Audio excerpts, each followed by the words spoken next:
Hello, in this video I'm going to show you how you can fix the widgets that are not working and are not loading on iOS 26.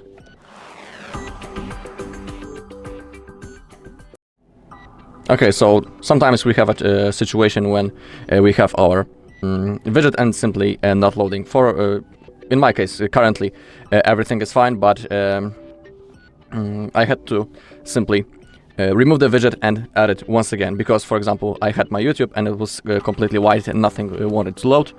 So all we need to do in this situation is to, sometimes it works to remove our widget. Simply hold on it, click on remove, and now we need to simply edit again. So hold on your home screen, then click on the edit, and add a widget. And now simply find the YouTube once again and add it manually. Select the style, then click on add. Now we can change its position. To save it, click on done.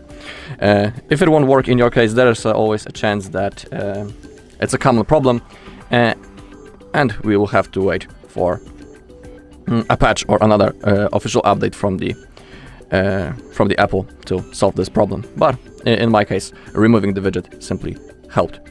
Alright, that's all in this video. Thank you all for watching. If you found this video helpful, please leave a like, comment and subscribe.